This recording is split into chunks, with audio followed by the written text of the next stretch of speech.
Philippe-Henri Dutheil, bonjour, heureuse Bonjour. de vous retrouver. Vous constatez une certaine porosité entre le secteur associatif et le secteur commercial aujourd'hui. Est-ce que vous pouvez nous en parler ?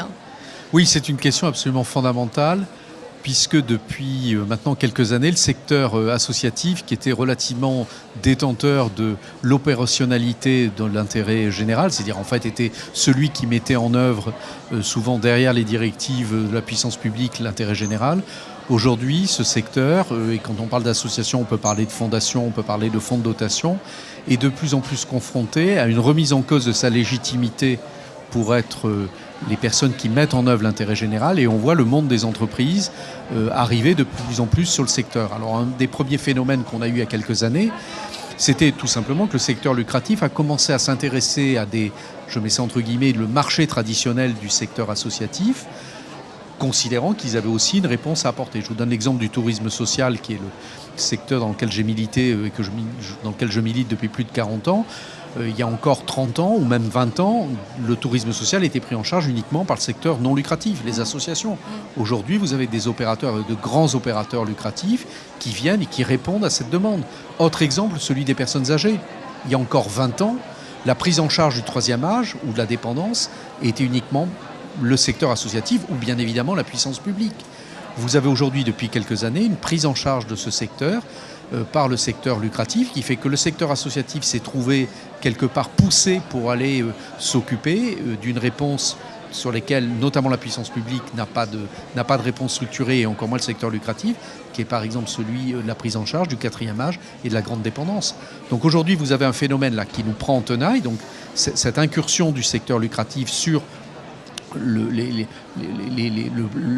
marché, enfin j'aime pas le terme, mais le champ d'intervention traditionnel. Et puis vous avez une émergence de structures qui viennent aujourd'hui télescoper le monde traditionnel de l'économie sociale et solidaire traditionnelle, avec l'entreprise sociale, les entreprises solidaires reconnues d'utilité sociale qui viennent impacter ce secteur.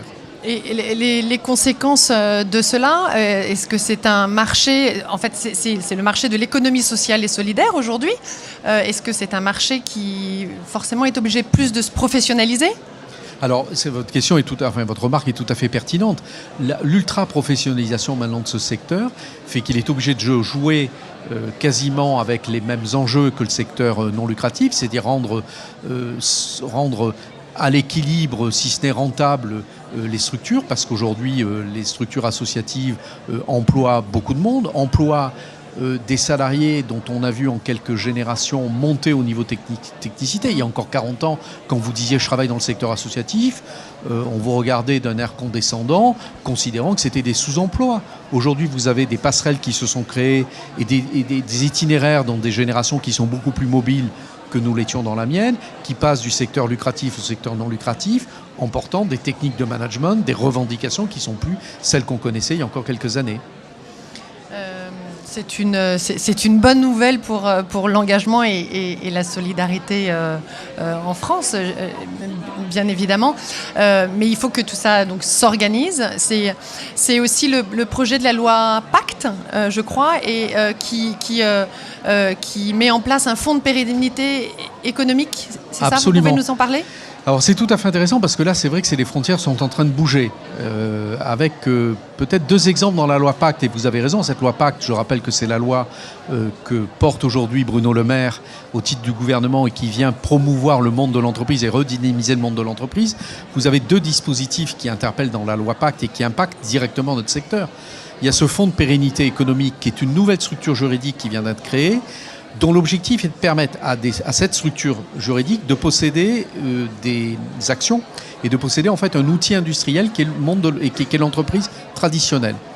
Je m'explique pour être un petit peu plus clair. Un certain nombre de fondations sont devenues au fil du temps actionnaires d'entreprises privées. Les plus connues, c'est la fondation Pierre Fabre, c'est la fondation April, c'est la fondation Mérieux, avec elle a un modèle un peu différent. Important en France des choses qu'on voit dans le monde anglo-saxon ou dans le monde de l'Europe du Nord, où des entreprises, et pas les moindres, Rolex, Bertelsmann, sont aujourd'hui la propriété de fondations. Et en fait, l'outil économique permet par ses revenus, par les dividendes, de financer l'intérêt général.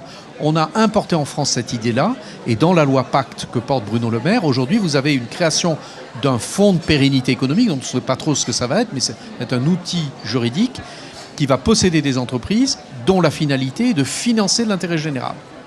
Donc les fruits de l'entreprise, autrement dit les dividendes, vont permettre au fonds de pérennité économique de maintenir l'outil industriel, qui est l'entreprise, mais pour financer l'intérêt général. Ça bouge complètement les frontières. Deuxième et dernier exemple dans la loi Pacte, qui est l'entreprise à mission.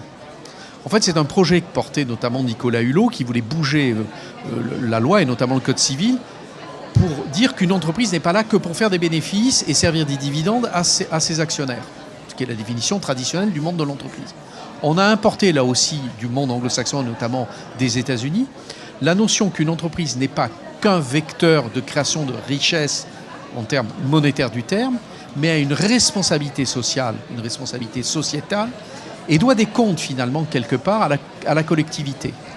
Mais par exemple, en laissant du temps à ses salariés pour faire du bénévolat ou Alors, ça va même plus loin.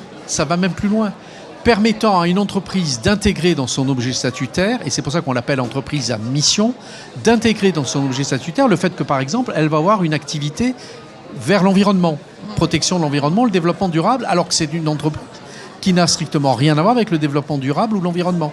Et ça, ce serait valable pour toutes les entreprises. Absolument. Donc elles vont intégrer cet élément, et vous comprenez combien ça va faire bouger les frontières. C'est-à-dire que l'entreprise, demain, va revendiquer une responsabilité sociétale. On est un cran plus loin que la RSE, on est un cran plus loin que le mécénat que l'entreprise va faire. Elle va intégrer à son objet statutaire le fait qu'elle a une responsabilité sociétale, télescopant quelque part la légitimité qu'a le secteur associatif traditionnel à être un opérateur ou même un financement de cet intérêt général.